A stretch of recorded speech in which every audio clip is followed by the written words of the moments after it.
saya Safia Nindita Ratu Adam, NIM 9214200092. Saya mahasiswa dari Universitas Negeri Gorontalo, Prodi Akuntansi, semester 3. Pada kesempatan kali ini, saya ingin menjelaskan 2 soal mengenai perencanaan pajak. Soal yang pertama, menurut Anda, apa motivasi wajib pajak melakukan perencanaan pajak? Jawaban saya, menurut saya, motivasi wajib pajak melakukan perencanaan pajak adalah untuk memaksimalkan laba setelah pajak.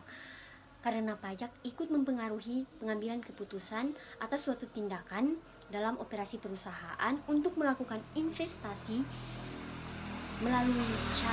melalui analisis yang cermat dan pemanfaatan peluang atau kesempatan yang ada dalam ketentuan peraturan yang sengaja dibuat pemerintah untuk memberikan perlakuan yang berbeda atas objek yang secara ekonomi hakikatnya sama. Soal nomor 2, jelaskan langkah-langkah yang harus dilakukan wajib pajak dalam membuat perencanaan pajak yang efektif. Jawaban saya ada 5 tahapan atau langkah-langkah dalam membuat perencanaan pajak yang efektif.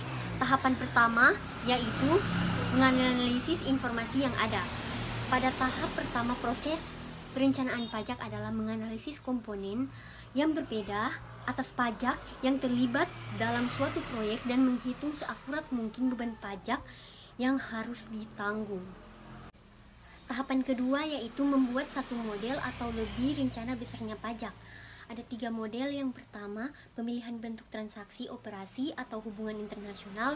Yang kedua, pemilihan negara asing sebagai tempat melakukan transaksi atau residen dari negara tersebut. Yang ketiga, penggunaan satu atau lebih negara tambahan.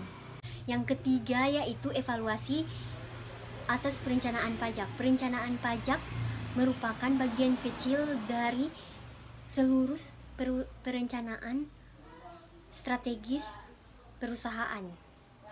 Oleh karena itu, diperlukan evaluasi untuk melihat sejauh mana hasil pelaksanaan suatu perencanaan pajak terhadap beban pajak, perbedaan laba kotor, dan pengeluaran selain pajak atas berbagai alternatif perencanaan.